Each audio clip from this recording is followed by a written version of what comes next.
Assalamualaikum warahmatullahi wabarakatuh. Alhamdulillah, alhamdulillahilladzi hadana li hadza wa ma kunna linahtadiya laula an hadanallah.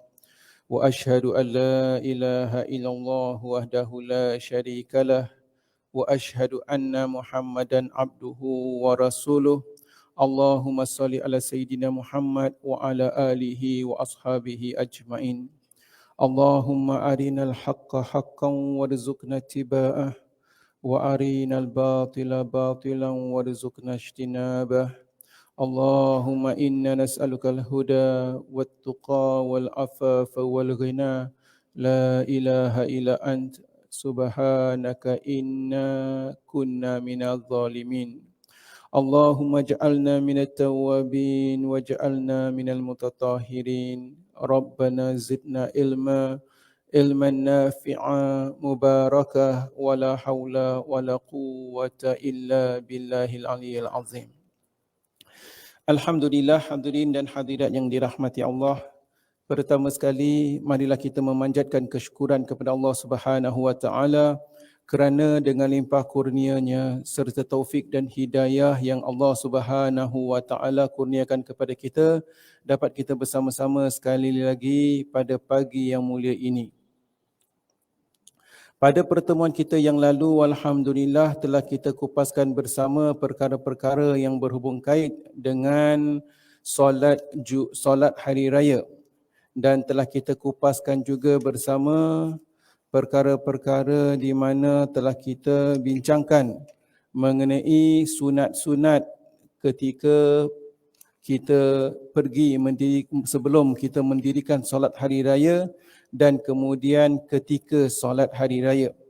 Kita juga telah kupaskan bersama sekiranya seseorang itu tidak dapat mendirikan solat hari raya, solat Id berjemaah, maka beliau itu tetap masih lagi disunatkan untuk mendirikannya bukan secara berjemaah, yakni dia seorang diri di rumah.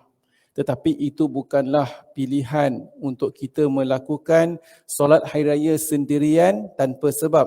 Ini sekiranya seseorang itu terlambat atau sebagainya, maka beliau itu boleh dirikan solat hari raya ketika di mana solat telah habis, katakan telah sempurna di masjid, di tanah lapang, kemudian dia baru balik kerja pukul 10 pagi katakan kerana dia kerja malam atau sebab-sebab tertentu, maka dia boleh dirikan solat hari dia tadi sendirian.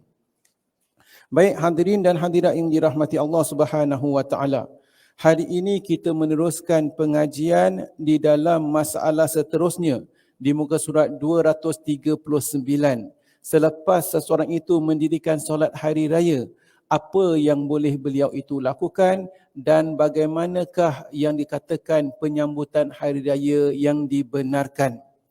Penulis meneruskan perbincangan dengan tajuk mengadakan permainan, pertunjukan, nyanyian dan acara makan, yakni untuk mengadakan makan-makan atau sebagainya.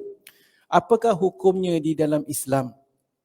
Di muka surat 239 daripada kitab Fiqh Sunnah karangan Al-Imam Syed Sabiq rahimahumullah, terjemahan Al-Hidayah, mengadakan permainan, pertunjukan dan nyanyian yang sopan termasuklah syiar agama yang disyariatkan Allah pada hari raya sebagai salah satu bentuk riyadhah jasmani, kesukaan dan juga untuk membangkitkan rasa senang hati.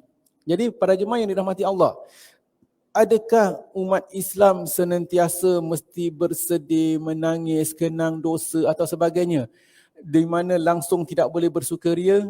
Jawapannya tidak. Bahkan kita digalakkan, dianjurkan untuk menunjukkan kesukaan, keriangan sempena menyambut Idul Fitri. Ya, sempena menyambut hari kebesaran selepas seseorang itu menyempurnakan puasa Ramadan sepanjang 30 hari, sepanjang bulan Ramadan, maka kini ini adalah hari kejayaan, hari pembebasan daripada api neraka, hari pengampunan di mana dia telah selamat menyempurnakan puasa di bulan Ramadan. maka dibolehlah untuk bersukaria. Taklah bukan kena serius, sedih, menangis sahaja. Tidak. Maka Islam membenarkan kegembiraan. Anas telah berkata, qadama Nabi sallallahu alaihi wasallam Madinah. Nabi sallallahu alaihi wasallam satu ketika datang ke Madinah. Walahum yaumani yal'abuna fihima. Dan di Madinah itu ada mereka menyambut 2 hari untuk mereka bersukaria, mereka bergembira, bermain-main. Faqala, maka dikatakan, qad abdalakumullahu ta'ala bihima khaira minhuma yaumal fitri wal adha. Lalu Rasulullah SAW menyebutkan bahawasanya Allah Subhanahu Wa Taala telah mengadakan 2 hari yang lebih baik daripada itu, yakni Hari Raya Idul Fitri dan Hari Raya Idul Adha. Jadi Rasulullah SAW mengatakan yakni Idul Fitri dan Idul Adha adalah 2 hari di mana Allah Subhanahu Wa Taala telah anugerahkan kepada umat Islam, kepada hamba-hambanya yang beriman untuk bergembira. Maka diperbolehkan untuk kita bergembira dan digalakkan untuk tunjukkan keriangan. Janganlah pada hari raya itu kita hanya dengar lagu SG Bing, lagu Black Dog Bone, semua yang untuk menitiskan air mata. Yalah, betul. Menangis itu kerana mengenangkan mereka-mereka yang telah pergi, itu satu cerita. Akan tetapi kita baru melalui puasa sepanjang bulan Ramadan, Allah SWT telah memberikan anugerah, ganjaran, pengampunan, pembebasan daripada api neraka. Maka kita perlu bergembira. Wajar kita bergembira dan kita bersama-sama family. Alhamdulillah, ini adalah hari keriangan. Cuma bergembira itu kena bersesuaian dengan syariat Allah Subhanahu Wa Taala. Akan kita kupaskan nanti insya-Allah. Dari Aisyah radhiyallahu anha katanya, orang-orang Habasyi suka mengadakan permainan di hadapan Rasulullah sallallahu alaihi wasallam pada hari raya. Jadi pada zaman dahulu tu memang diorang pun pada hari raya memang bergembira. Adakan permainan, pertunjukan, macam ada fun fair macam gitulah istilahnya, ada pertunjukan dan sebagainya. Alhamdulillah. Saya pun, yakni Aisyah radhiyallahu anha juga juga menjengukkan kepala di atas bahu baginda. Jadi baginda Aisyah ni kan kecil kan. Jadi beliau itu jengukkan, nak tengok permainan yang ditunjukkan oleh orang-orang Habasyi. Dan baginda pun merendahkan kedua bahunya. Baginda tahu bahawa Aisyah nak tengok, baginda pun rendahkan bahunya supaya Aisyah dapat tengok. Hingga aku menyaksikan permainan itu dari atas bahu baginda. Jadi Aisyah letakkanlah di atas bahu Nabi SAW. Aku melihatnya sampai puas, kemudian aku berpaling untuk pulang. Maka ini menunjukkan bahawasanya senario di zaman itu bukanlah hanya para sahabat berjihad, menangis seperti mana saya katakan di waktu malam langsung tak ada kegembiraan, bukan. Terutama sekali pada hari-hari keriangan, dan hari-hari keriangan antara lain adalah Hari Raya Idul Fitri dan Idul Adha. Dari Aisyah radhiyallahu anha pula juga katanya, dalam hadis yang lain disebutkan, pada suatu hari raya Abu Bakar masuk ke tempat kami. Padahal di sisi kami ada 2 orang hamba perempuan yang sedang menyanyikan syair-syair mengenai peristiwa perang But'ah, di mana ramai tokoh-tokoh daripada kedua suku Aus dan Kharajat yang mati terbunuh. Melihat itu Abu Bakar berkata, wahai para hamba Allah, bukankah ini nyanyian syaitan? Perkataan itu diulangi lagi hingga 3 kali. Kemudian sabda Nabi SAW, wahai Abu Bakar, setiap kaum mempunyai hari raya dan hari ini adalah hari raya kita. Jadi maksudnya pada ketika itu sebahagian orang itu mereka menceritakan atau membawakan syair-syair di mana peperangan dan ada yang syahid, ada yang gugur. Jadi pada ketika itu Abu Bakar rasakan macam ini boleh ke kita macam bergembira-bergembira. Jadi Rasulullah SAW menegur, setiap orang ada hari perayaan, ini adalah perayaan kita untuk kita bergembira. Jadi gembiranya para sahabat tadi, mereka itu menyanyikan syair. Dan syair-syair itu juga mengenangkan untuk membangkitkan semangat. Boleh. Dan bahkan itu yang digalakkan, bukan kata kita bergembira berpertunjukkan. Kalau kita sangkakan kita bergembira dan adakan pertunjukan yang kita sangkakan pertunjukan seperti kita berdendang-dendang, itu bukan caranya. Ya, bukanlah pertunjukan itu di mana adanya orang-orang wanita berada di atas pentas, bukan juga. Kerana kita tahu kaedah Islam bahawasanya wanita itu perlu dihargai. Wanita itu perlu dihormati. Dihargai dan dihormati itu maksudnya wanita itu adalah mulia di sisi Islam. Wanita tidak boleh dijadikan sebagai alat. Untuk sebagian golongan, sebagian masyarakat, apabila mereka nak adakan pertunjukan, mereka suka gunakan wanita-wanita untuk yang terutama sekali yang mendedahkan aurat, untuk membangkitkan nafsu, pergaulan bebas. Ini bukan caranya. Ya. Kita lihat hari ini wanita telah dieksploitasikan, telah dipergunakan. Kalau nak buat advertisement, nak jual kereta, letak perempuan. Nak jual aircon, letak perempuan. Nak jual aiskrim, letak perempuan. Nak jual apa pun, letak perempuan yang cantik-cantik. Ada yang tak berpakaian sempurna. Kerana semata-mata untuk menarik. Jadi wanita telah jadikan sebagai alat. Tetapi Islam tidak membenarkan demikian. Jadi wanita juga tidak boleh maksudnya berjoget di atas pentas istilahnya. Kecuali kanak-kanak. Ini jadi kita kena lihat apa yang dibenarkan dan apa yang tidak dibenarkan di dalam Islam. Sebenarnya Islam itu memuliakan kaum wanita. Sebab itu Islam tidak membenarkan dan tidak menghalalkan wanita itu dijadikan sebagai alat, apatah lagi untuk dengan cara mendedahkan aurat dan sebagainya. Menurut lafaz Imam Bukhari pula dinyatakan, Rasulullah SAW masuk ke tempatku. Jadi Aisyah menceritakan Rasulullah masuk ke tempatku, yakni tempat beliau. Kebetulan di sana ada 2 orang hamba perempuan sedang menyanyikan syair-syair peperangan Buqsah. Beliau terus masuk dan berbaring di ranjang sambil memalingkan kepalanya. Tiba-tiba pula masuk Abu Bakar dan membentakku dengan berkata, kamu sungguh berani meniup seruling syaitan di hadapan Nabi SAW. Abu Bakar bimbang, tak naklah di mana Aisyah itu dilihat sebagai biadab dengan Nabi SAW. Jadi tak berani ke kau buat macam ni depan Nabi SAW? Beradablah maksudnya. Mendengar itu, Nabi SAW pun menoleh kepadanya dan berkata, Nabi menoleh kepada Abu Bakar lalu berkata, biarkan mereka. Kemudian setelah beliau terlena, aku pun memberi isyarat kepada mereka supaya keluar dan mereka pun pergi. Setiap hari raya ramai orang Sudan mengadakan permainan senjata dan perisai. Ada kalanya aku meminta kepada Nabi SAW untuk melihat, dan ada kalanya pula beliau sendiri yang menawarkan nak lihat. Ada kala Aisyah kata nak tengok. Ada kala Nabi SAW offer kepada Aisyah nak tengok atau tidak dan sebagainya. Maukah kamu melihatnya? Aku, yakni Aisyah menjawab, ya. Kemudian beliau menyuruh aku berdiri di belakangnya sehingga kedua pipi kami bersentuhan. Lalu sabdanya, teruskan wahai Bani Arfadah. Demikianlah sehingga apabila aku merasa bosan, maka beliau bertanya, cukup? Dan aku katakan cukup. Maka begitu pergilah perintah beliau pula. Jadi maksudnya para sahabat itu mengadakan perayaan-perayaan sedemikian.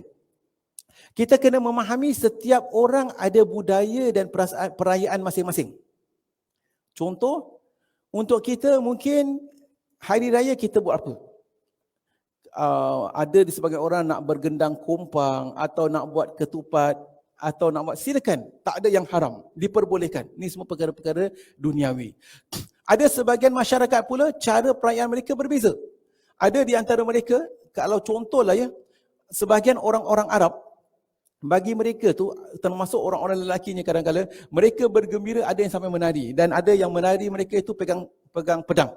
Jadi kalau kita tengok YouTube atau pernah tengok video-video, mereka dengan sarban mereka, jubahnya mereka pakai pedang, sambil mereka bergembira. Itu cara mereka, adab mereka, budaya mereka. Salah ke tidak? Tidak salah maksudnya selagi mana tidak melanggar syariat. Itu antara mereka lelaki dengan lelaki dan perempuan dengan perempuan. Kenapa kita tak nampak perempuan yang menari sedemikian? Kerana perempuan tidak boleh digambarkan. Jadi yang mereka tunjukkan, kita hanya nak lihat lelaki-lelaki. Maksudnya demikianlah. Jadi bagi masyarakat, setiap masyarakat ada cara masing-masing. Kalaulah contoh ada sebagian masyarakat katakan, ketika perayaan demikian mereka bergembira. Bergembira dengan apa? Nak main kriket ke, bergembira, ada yang nak main goli atau sebagainya, silakan. Ada yang bergembira nak ada telematch, silakan. Ada yang bergembira nak ada musabakah, menunjukkan kekuatan, silakan. Asal jangan dadah aurat, jangan ada percampuran lelaki dan wanita, dan suara wanita perlu dijaga, tubuh badan wanita perlu dijaga. Wanita tak boleh naik atas pentas sambil berjoget sana berjoget sini, tak boleh. Kalau diperbolehkan, maka wanita diperbolehkan laungkan azan. Laungkan azan dah tak boleh, apatah lagi untuk menyanyi. Ini contoh. Jadi ini perkara-perkara yang ingin dijaga dalam Islam. Tapi Ustaz, ada yang bertanya, saya tengok ada juga orang-orang Arab pun tak betul juga. Ada orang Arab kata Halloween tak boleh sambut, Maulid Nabi tak boleh sambut, tapi Halloween disambut. Jadi macam mana pula? Kita kena memahami. Perlu kita faham bahawasanya hukum Islam adalah apa yang termaktub dalam Al-Quran dan Sunnah Nabi SAW. Seseorang lakukan kesalahan, itu kelemahan dia. Di alam dunia ini sekarang ini, tak ada orang yang sempurna. Setiap orang ada kesilapan dan kekurangan. Kalau ada sebahagian perkara yang berlaku, katakan di Arab Saudi sekalipun, memang mereka itu manusia, yang salah tetap salah. Bukan kata Arab Saudi itu sempurna, tidak. Dalam kerajaan Arab Saudi pun ada golongan yang amat haluba, ada yang kejar kuasa. Ini silap diri masing-masing. Kita kena memahami. Begitu juga dalam sebuah negara, sama ada negara Malaysia ke, Indonesia ke, Bangladesh ke, Pakistan ke, Amerika ke, China ke, setiap orang ada kelemahan masing-masing atau sebagainya dalam pentadbiran. Jadi maksudnya, kita tak boleh katakan bahawasanya cakap Arab Saudi cakap saja negara Islam. Akan tetapi dia buat begini dan begitu, ini kelemahan mereka. Contoh, hukum Islam terang dan jelas. Bukan bererti Arab Saudi membenarkan seseorang itu meraihkan Halloween katakan, maka ianya menjadi halal. Tidak. Begitu juga, bukan bererti anak ustaz buat satu perkara, ianya menjadi halal. Anak Pak Imam buat satu perkara, ianya halal. Tidak. Jadi ini contohlah para jemaah yang dirahmati Allah. Jadi apa yang diperbolehkan, itu hukumnya, dan yang tak diperbolehkan tetap perlu dijaga. Dalam pada itu, Al-Hafiz berkata dalam Fathul Bari, Ibnu Al-Siraj meriwayatkan daripada Abu Al-Zinad dari Urwah dari Aisyah radhiyallahu anha bahwasanya Nabi SAW pada itu juga bersabda, "Lita'lama Yahudul Madinah anna fi dinina fushah, inni bu'ithu li hanifiyah samhah." Hendaklah orang-orang Yahudi Madinah itu mengetahui bahawasanya dalam agama kita ini cukup memiliki keluasan. Sesungguhnya saya diutus untuk membawa agama yang lurus dan lapang. Maksudnya, di dalam Islam itu ianya luas, hukumnya luas. Selagi mana ianya tidak bertentangan dengan syariat Islam, halal. Dan Nabi SAW membawa agama yang lurus, yang terang dan jelas, dan juga penuh dengan kelapangan. Kalau ada kelonggaran, memerlukan kelonggaran, Nabi SAW Islam membenarkan kelonggaran tersebut. Kita diwajibkan berpuasa pada bulan Ramadan. Akan tetapi bagi mereka yang sakit, mereka dibolehkan berbuka. Mereka yang bermusafir, dimaafkan berbuka, gantikan pada hari yang lain. Kita tunaikan solat 5 waktu. Tetapi kalau kita bermusafir atau ada urusan, boleh jamakkan solat. Jadi Islam itu luas. Kita jangan merasakan Islam itu sangat sukar, sangat tidak. Islam itu tidak sukar. Apa juga kesempitan yang kita hadapi, ada jalan keluar. Kalau kita rasa kita sakit, kemudian berwuduk, kemudian asyik terkencing atau sebagainya, ada hukum khas. Ada orang yang berwuduk, lepas tu asyik terkeluar angin, rukuk keluar angin, ada hukum khas, dimaafkan untuk beliau. Banyak perkara-perkara yang ada kelonggaran di dalam Islam. Alhamdulillah. Imam Ahmad dan Imam Muslim meriwayatkan daripada Nubaisyah bahwasanya Nabi SAW bersabda, ayyamu tasyriq ayyamu akal wa syurub wa zikrillahi azza wa jal. Hari-hari tasyriq adalah hari untuk makan, minum dan berzikir kepada Allah Subhanahu wa taala. Ini contoh. Jadi hari tasyriq itu bila? Kalau kita lihat hari raya Idul Fitri adalah pada 1 hari bulan Syawal. Hari raya Idul Adha bila? 10 hari bulan Zulhijjah. 10 hari bulan Zulhijjah, hari Idul Adha. 11, 12, 13 hari tasyriq. Jadi hari tasyriq ini, hari raya dan hari tasyriq adalah hari untuk makan, minum dan bergembira. Maka dari itu para jemaah yang dirahmati Allah, atas dasar demikian, maka Islam mengharamkan untuk kita berpuasa pada hari raya dan hari-hari tasyrik. Kerana apa? Hari ini hari bergembira. Tak naklah ketika nak bergembira nanti, tak apa awak makanlah, saya puasa. Alamak, nak tunjukkan saya nak bawa makan, nak ziarah, nak bergembira, ada pula puasa. Puasa tu baguslah. Tetapi jangan perkara yang baik kalau buat bukan pada tempatnya, dilarang. Sehingga berpuasa satu ibadah yang begitu agung, bukan pada tempatnya, bukan pada harinya, haram. Kerana hari ini hari bergembira, makan dan minumlah. Ini contoh para jemaah yang dirahmati Allah Subhanahu wa taala. Ustaz, kita hari raya sebenarnya 1 hari ke 1 bulan?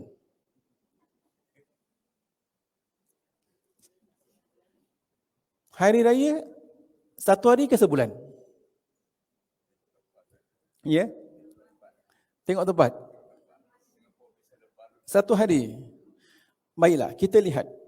Hari raya selepas kita solat hari raya dan sebagainya, selalu apa yang kita lakukan? Bagi masyarakat kita, kadang-kala menjadi satu kebiasaan suatu masa dahulu. Selepas hari raya, yuk kita ziarah pusara. Saya ingin ingatkan bahawasanya tidak digalakkan untuk kita ziarah pusara pada pagi hari raya. Nak ziarah pusara bila-bila masa nak ziarah pusara diperbolehkan. Kita ada 360 hari yang lalu. Kenapa kita nak pilih pada hari raya? Ya? SG Bank. Itulah dia. Jadi hari raya hari bergembira. Kita nak kenang mereka-mereka yang telah meninggal dunia itu, nak ziarah pada bulan Ramadan. Inilah mereka pada bulan Ramadan, suatu masa dahulu mereka ini dapat berpuasa, dapat berterawih, dapat beribadah, pahala berlipat kali ganda. Tetapi mereka telah pergi terlebih dahulu daripada kita. Telah hilang segala nikmat itu. Telah hilang peluang untuk beribadah pada bulan Ramadan.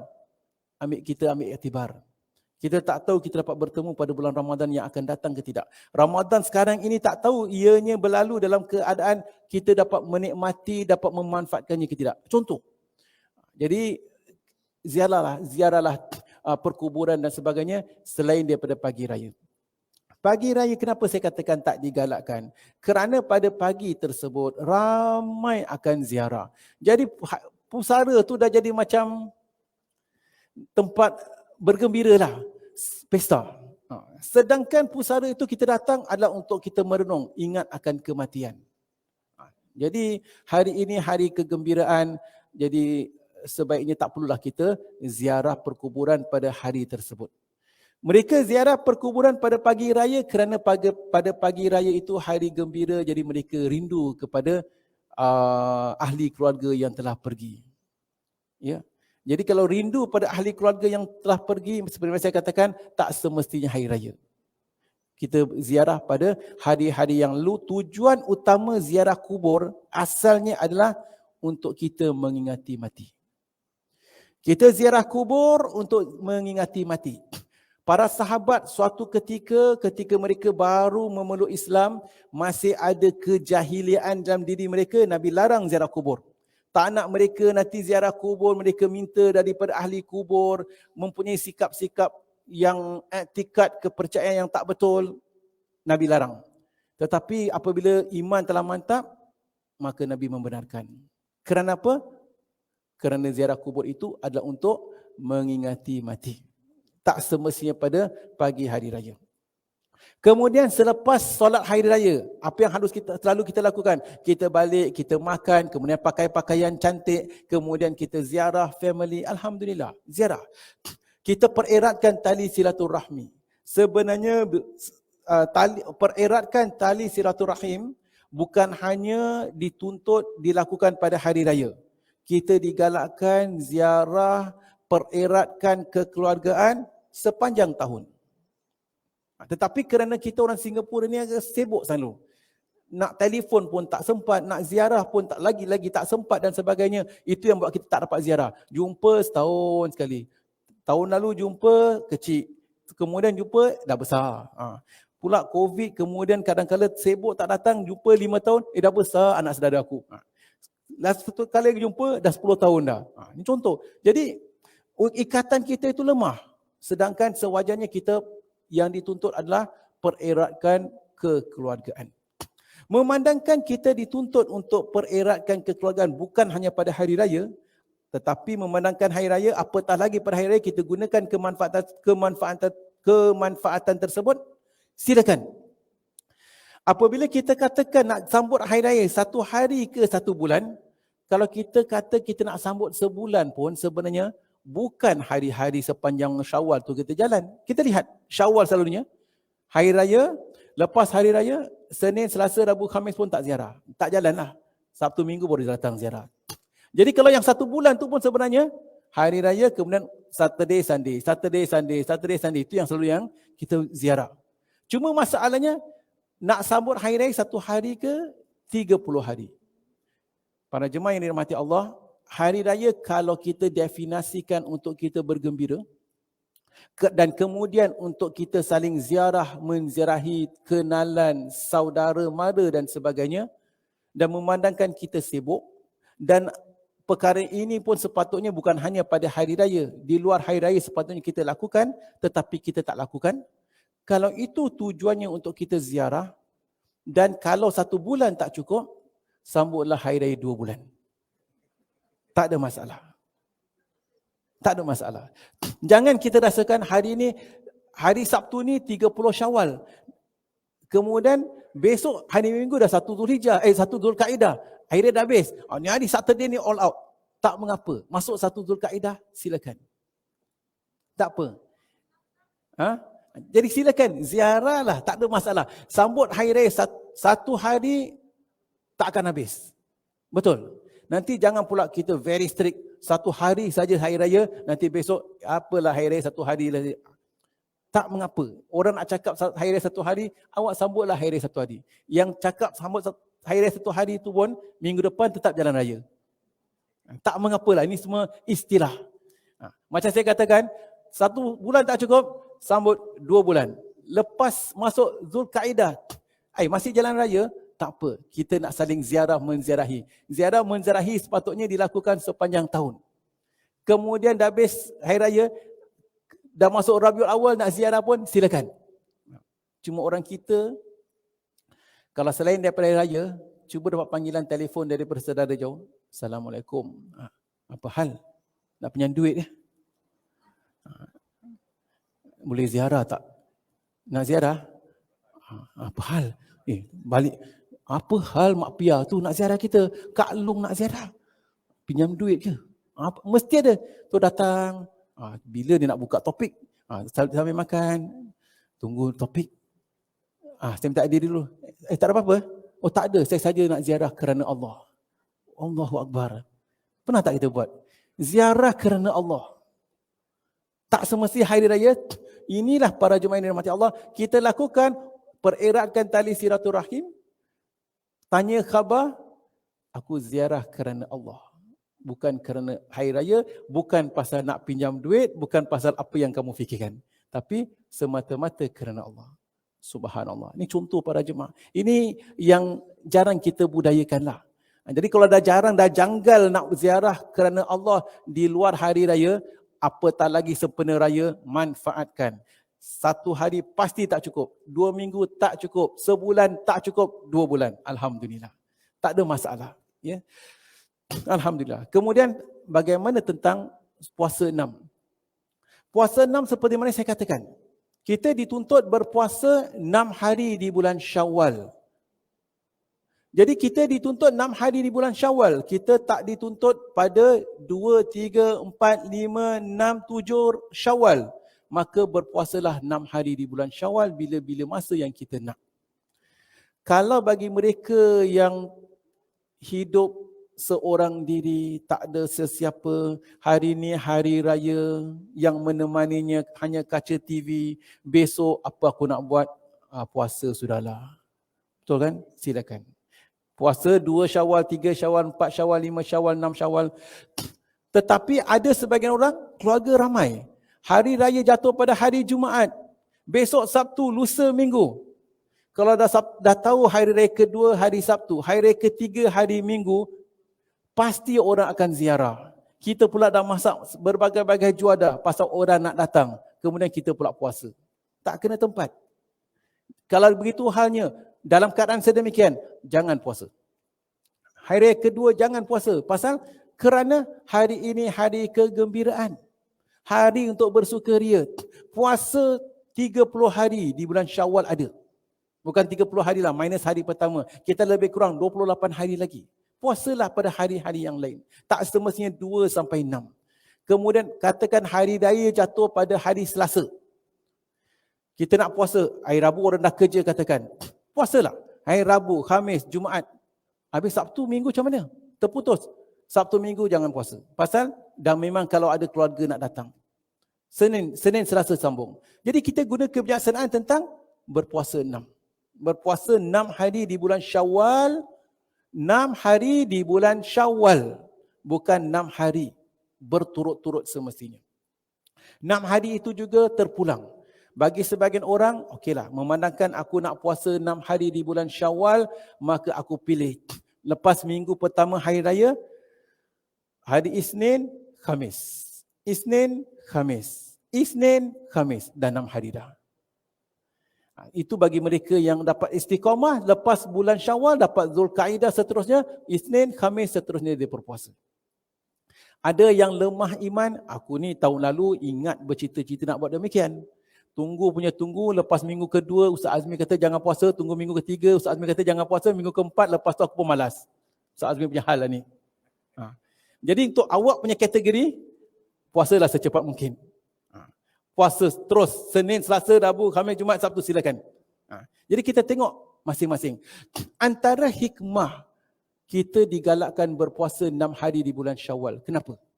Apa antara hikmahnya? Kerana sepanjang bulan Ramadan, kita telah berpuasa 30 hari.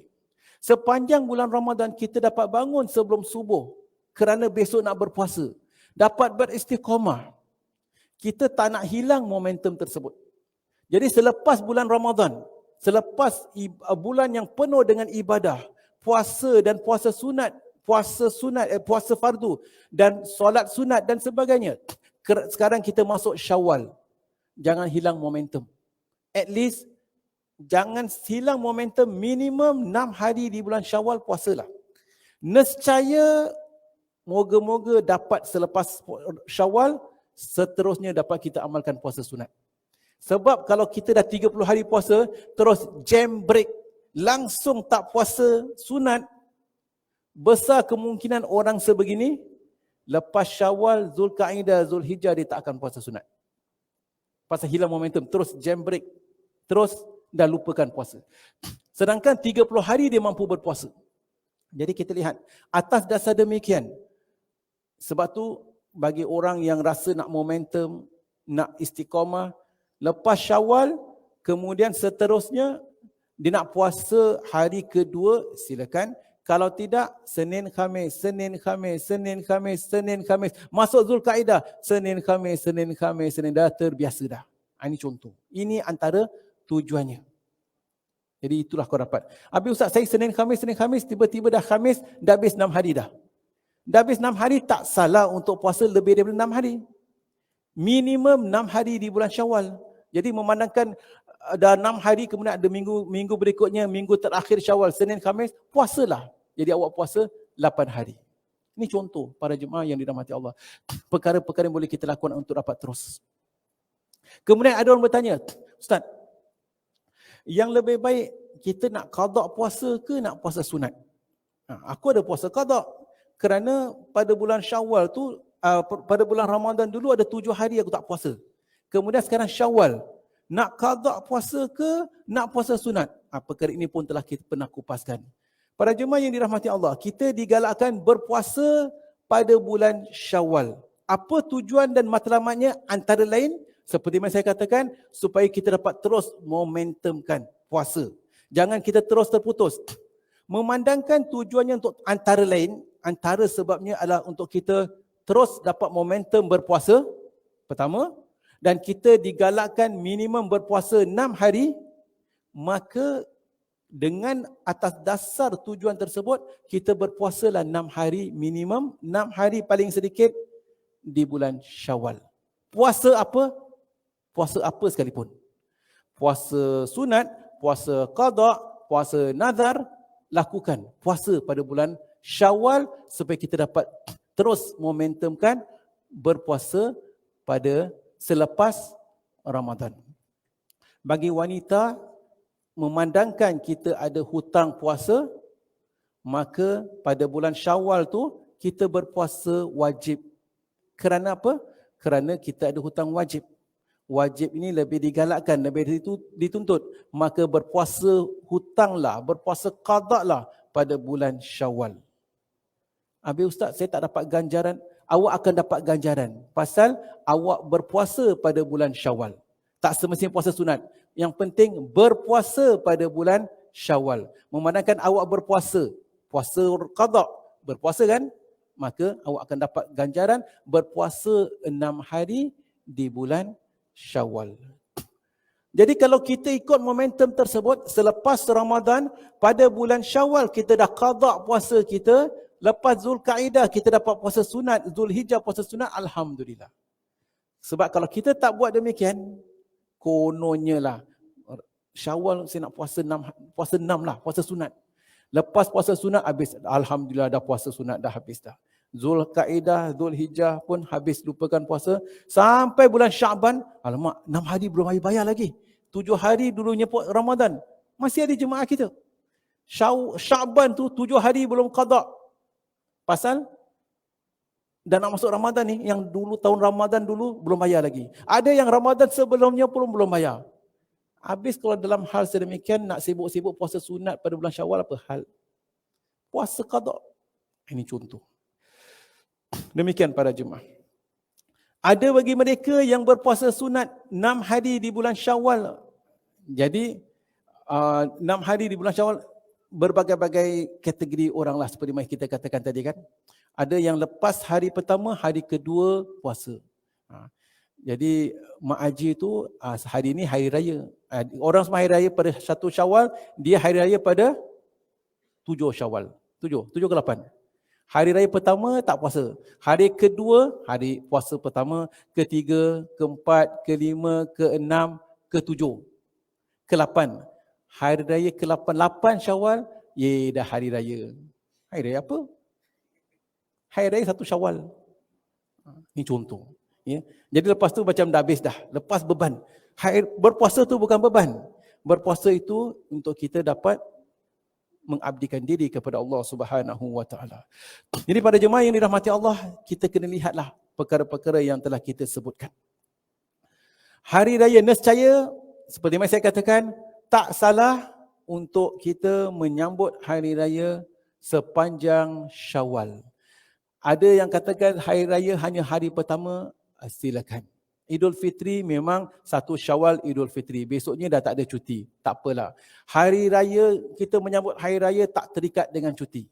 Umat Islam tak terikat dengan cuti. Kalau tak ada cuti sekalipun, kebetulan tak nampak anak bulan, kita salah kira pun tak mengapa. Hari raya tak semestinya bercuti dan kita pun boleh bercuti, boleh berhari raya tanpa cuti. Contoh. Alhamdulillah. Masih lagi perbincangan tentang hari raya para jemaah, atau tentang hari raya. Baik, hari raya kita tahu ada hari raya Idul Fitri, ada hari raya Idul Adha. And keutamaan beramal soleh pada hari pertama sehingga tarikh 10 Zulhijjah. Baik, ini perbincangan kita adalah tentang hari raya haji. Perbincangan ini kita letak tepi sekejap. Sebab kita momentum hari ini membincangkan tentang menyambut hari raya. Perbincangan ini kita tunda minggu depan. Kita sambung tentang Zulhijjah, kita kupaskan kemudian. Kita masuk O dahulu. Tadi kita katakan tentang hari raya. Pertunjukan dan juga menyambut hari raya.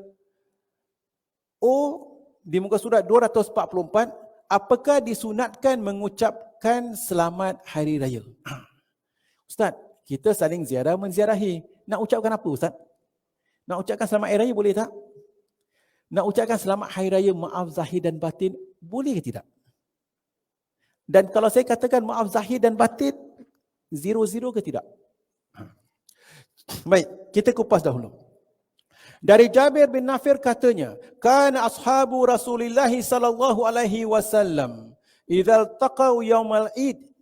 Para sahabat apabila mereka bertemu berjumpa pada hari raya, yaqulu ba'duhum li ba'd, maka mereka saling doa mendoakan, taqabbalallahu minna wa minka, taqabbalallahu minna wa minkum. Semoga Allah SWT menerima amalan soleh daripada kita, daripada saya dan daripada kamu. Jadi kita kena ingat bahawasanya hari raya itu senarionya bagaimana? Kita baru habis menjalani ibadah puasa sepanjang bulan Ramadan. Hari ini hari raya. Maka apabila kita bertemu, kita saling doakan kepada antara kita, takabbarallahu minna wa minkum. Semoga Allah Ta'ala menerima ibadah aku dan ibadah kamu. Ini antara sunnah, antara apa yang dilakukan oleh para sahabat. Maka sebaiknya apabila kita berdoa, kita bertemu dengan saudara mara kita, kita bolehlah doa, takabbarallahu minna wa minkum. Tapi Ustaz macam cun sangat pula, orang ingat kita ni ustazah pula. Hai, susah betul. Jadi kalau demikian, kita boleh kata, tak nak gunakan bahasa Arab, cakaplah, Alhamdulillah, semoga Allah Ta'ala terima segala amalan soleh kita sepanjang bulan Ramadan. Boleh, Alhamdulillah. Itu adalah doa, sama-sama amin. Itu adalah yang baik. Cuma Ustaz, selain daripada itu, boleh tak kita ucapkan dengan kata-kata yang lain? Jawapannya diperbolehkan. Ianya bukan sesuatu syariat, ianya bukan satu rukun, syarat sah solat, syarat sah penyambutan hari raya, mesti baca ini, mesti baca itu, kalau tidak tak sah, tak ada. Maka ucapkanlah berdasarkan kebiasaan masyarakat tertentu. Bagi orang benua Asia diungkapkan begini, bagi orang benua Afrika diungkapkan begitu, bagi mereka dikatakan congratulations atau sebagainya, silakan. Diperbolehkan, tak ada masalah. Jadi antara lain jangan lupa hari raya itu adalah juga ibadah, kita kaitkan dengan ibadah dan saling doa mendoakan. Jadi kita ucapkan selamat hari raya boleh tak? Boleh. Diperbolehkan. Mungkin apa yang boleh kita katakan? Saya ucapkan selamat hari raya minal aidin wal faizin wal makbulin. Taqabbalallahu minna wa minkum. Boleh. Atau saya doakan selamat hari raya taqabbalallahu minna wa minkum. Pun boleh. Biasakanlah. Ya, taqabbalallahu minna wa minkum. Jadi kita ucapkan selamat hari raya taqabbalallahu minna wa minkum. Contoh. Boleh tak Ustaz kita cakap maaf zahir dan batin? Maaf zahir dan batin adalah kebiasaan orang kita. Orang Arab, mereka tak ada kebiasaan untuk mohon maaf zahir dan batin. Kerana asalnya, apabila seseorang itu buat silap, dia kena minta maaf immediately. Jangan tunggu hari raya. Isteri ada buat silap dengan suami semalam, minta maaf. Suami ada buat silap dengan isteri, minta maaf. Kawan ada buat silap dengan kawan, tak boleh boykot lebih daripada 3 hari dalam Islam. Minta maaf. Tak payah tunggu hari raya nak minta maaf. Habis yang Maaf zahir dan batin. Kenapa ya maaf zahir dan batin? Kita kan dah minta maaf kemarin gitu. Yelah, pasal awak dah balik masih continue mengumpat. Ini yang zahir dan batin ni yang penting ni. Pasal kita continue mengumpat tanpa awak sadar. Yang paling belakang-belakang tu, ni masyarakat kita suka mengumpat. Jadi atas dasar demikian, sebab tu kita maaf zahir dan batin. Ada sebagian ulama menjelaskan, maaf zahir dan batin tersebut kalau kita bersalaman, minta maaf zahir dan batin ikhlas, dimaafkanlah di antara mereka 0-0 kan, orang kita kata alhamdulillah. Tetapi kemaafan tersebut ada yang menjelaskan ada terkait.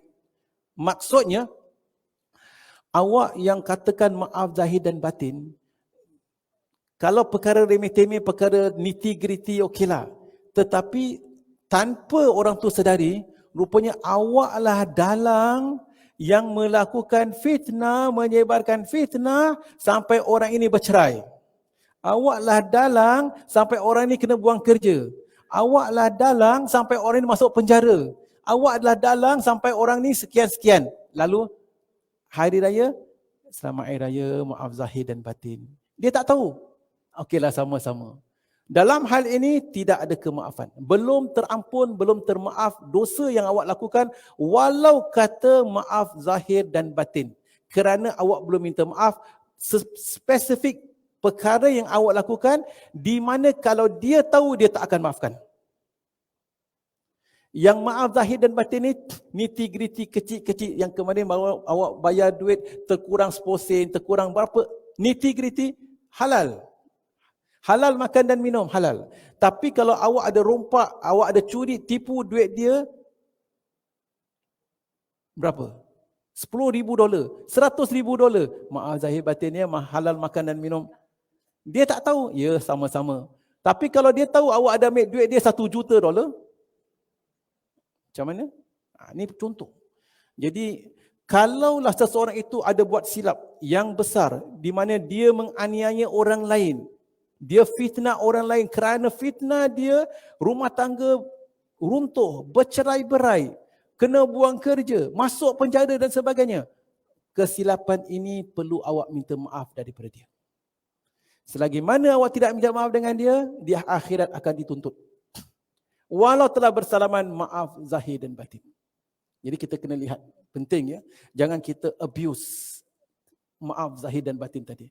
Namun demikian, untuk orang awam yang bagi kita tak ada sampai penganiayaan sedemikian rupa, perkara kecil-kecil ialah kadang-kadang terlepas cakap dan sebagainya, ya, maka kita minta maaf zahir dan batin lah ya. Saya minta maaf lah zahir dan batin. Terlanjur kata tu maksudnya mengumpat kat belakang lah tu. Jadi bahasa halus, kalau ada terlanjur kata,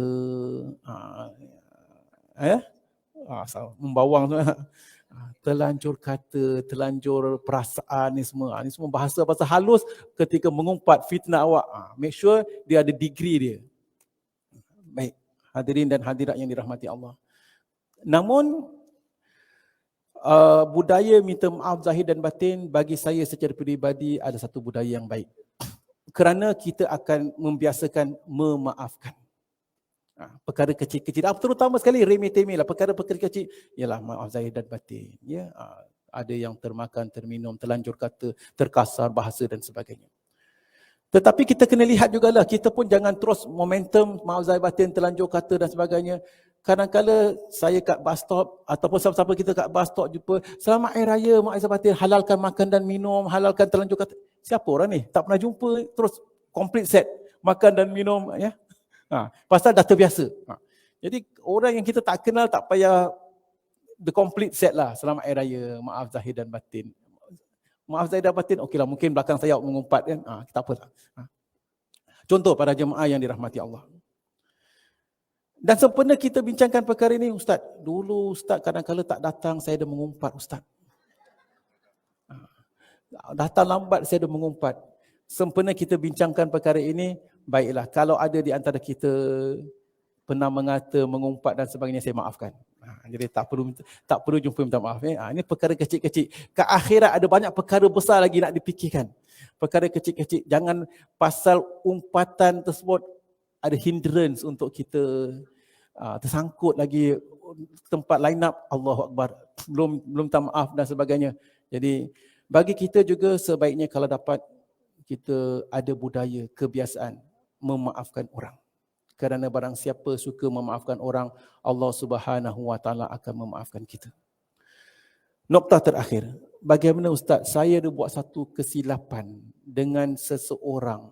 Kalau saya minta maaf dengan dia, habis terputus tali silaturahmi. Saya ada umpat dia atau ada buat perkara yang besar. Kalau saya mengadu atau minta maaf dengan dia, saya kenal orang ini, dia akan jadi perkara yang lebih besar. Kita berhati-hati. Pada masa yang sama, saya katakan kita tidak boleh tidak termaaf kesilapan kalau kita belum minta maaf dosa-dosa yang besar, katakan kesilapan-kesilapan yang besar. Akan tetapi kalau kita minta maaf tersebut, orang ini tidak dapat memaafkan, bahkan boleh jadi permusuhan yang lebih besar, bahkan boleh timbul fitnah yang lebih besar, mungkin dalam hal itu jangan minta maaf. Sebab minta maaf akan jatuh lebih besar bencana. Habis apa nak buat? Mengadu kepada Allah Subhanahu Wa Taala. Minta pengampunan daripada Allah Subhanahu Wa Taala. Pada masa yang sama, antara kafarah yang boleh kita lakukan terhadap orang yang kita pernah buat silap, doakan untuk dia. Doakan untuk dia. Ya Allah, ya Tuhanku, Engkau ampunkanlah dosa hamba-Mu ini. Kita tahu kita pernah buat silap dengan dia. Murahkanlah rezekinya.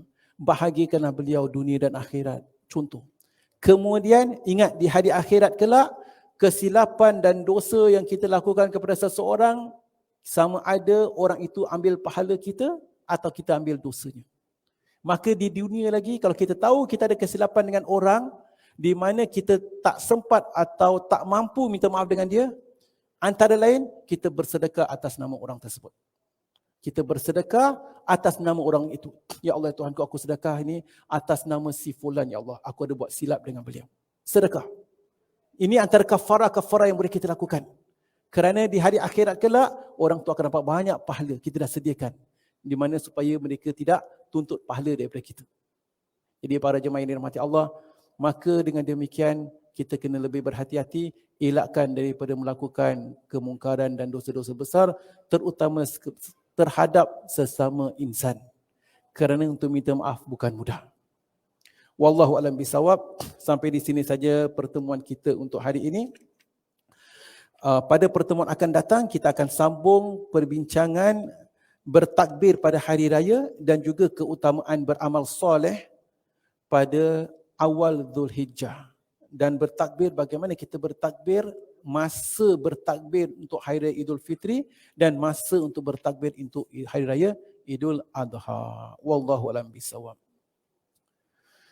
Baiklah para jemaah, sampai di sini saja pertemuan kita. Segala yang benar itu daripada Allah Subhanahu Wa Taala, segala silap dan salah atas kelemahan saya sendiri. Selepas minggu hadapan, selepas bincangkan tentang bertakbir, kemudian tentang fadilat 1 hingga 10 Zulhijjah, habis perbincangan kita mengenai bab solat Jumaat dan solat hari raya. Akan kita masuk pula ke dalam bab zakat. Saya tak tahu sama ada kita nak sambung bab zakat atau kita nak lompat bab zakat, tetapi lepas bab zakat kita masuk bab puasa. Ini terpulang bagaimana pendapat para jemaah. Nanti kita kena fikirkanlah ya, sebab kalau kita nak sambung bab zakat boleh. Ya. Cuma kita nak bincang bab zakat. Bab zakat ada 2 jenis zakat. Satu zakat harta, kemudian zakat tanaman. Zakat kalau kita ada berapa ekor unta, berapa bayar zakat kita, ada berapa ekor lembu, berapa zakat kita, berapa ekor kambing, kerbau. Cuma zaman kita tak ada kambing kerbau. Ayam pun kita tak ada.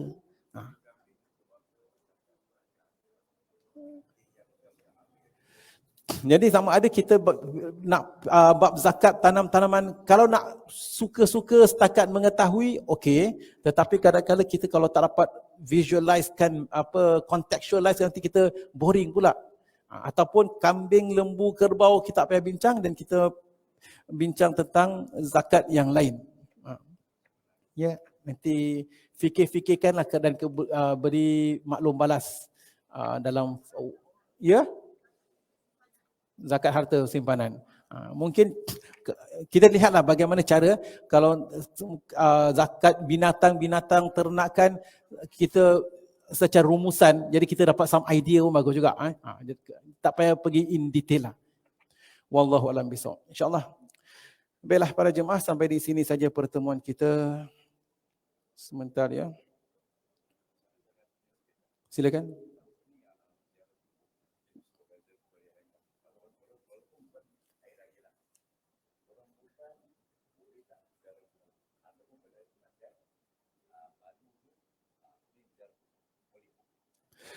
Baik. Baik. Pertama sekali, soalan ini adalah mengenai ziarah kubur. Boleh tak orang perempuan ziarah kubur? Kemudian persoalan kedua, boleh tak isteri kematian suami ziarah kubur pada hari kematian suaminya tadi? Pertama, boleh tak orang perempuan ziarah kubur? Jawapannya, ziarah kubur secara mutlak untuk semua lelaki dan perempuan boleh ziarah kubur. Cuma ada hadis di mana Rasulullah SAW melaknat ataupun melarang seorang perempuan ziarah kubur. Dalam hadis tersebut bukan yang dimaksudkan perempuan ziarah kubur dilaknat atau dilarang, tetapi zairat. Maksud perkataan itu, zairat itu yang kerap kali, terlalu kerap. Yang dilarang adalah seseorang wanita yang terlalu kerap ziarah kubur, itu yang dilarang. Maksudnya kalau kita ziarah kubur sekali-sekala untuk mengingati mati, diperbolehkan. Jangan sampai pagi datang, petang datang atau hari-hari datang sampai menjejas emosinya, itu yang dilarang. Jangan. Secara umum diperbolehkan. Terkait dengan soalan itu juga, ada yang bertanya, Ustaz, ada orang kata wanita yang haid tak boleh ziarah kubur. Benar atau salah? Jawapannya tidak benar. Mengenai ziarah kubur itu tak terkait dengan wanita yang haid. Orang yang haid kita dah belajar. Apakah perkara-perkara yang dibolehkan dan dilarang untuk seorang yang sedang haid? Tak boleh solat, tak boleh puasa, tak boleh tawaf, tak boleh dan sebagainya. Kita dah belajar. Ada tak satunya tak boleh ziarah kubur? Tak. Tak ada kena-mengena dengan tak boleh ziarah kubur. Sehingga seorang yang haid nak murur fil masjid diperbolehkan. Nak masuk masjid lalu dalam kawasan masjid selagi mana tak duduk diperbolehkan. Apatah lagi tentang ziarah kubur, tak ada kena-mengena dalam hal itu. Mengenai seorang wanita yang sedang kematian suami, yang kematian suami boleh tak mengiringi pemergian si suaminya tadi? Kenapa ada masalah tersebut? Kerana seorang wanita yang kematian suami, dia itu sedang berada dalam keadaan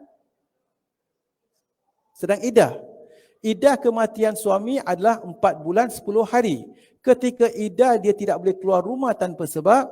Ketika iddah dia tidak boleh bergembira dan sebagainya. Apakah pantang larang iddah? Dan orang yang iddah ini boleh tak dia hantar jenazah suaminya ke perkuburan?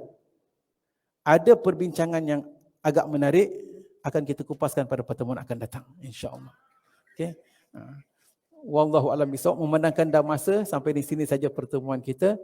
Segala yang benar itu daripada Allah Subhanahu wa taala, segala silap dan salah atas kelemahan saya sendiri. Aqulu qauli hadza wa astaghfirullahal azim li wa lakum wa lisairil muslimin wal muslimat wal mu'minin wal mu'minat. Subhanakallahumma wa bihamdika asyhadu an la ilaha illa anta nastaghfiruka wa natubu ilaik. Wassalamualaikum warahmatullahi wabarakatuh.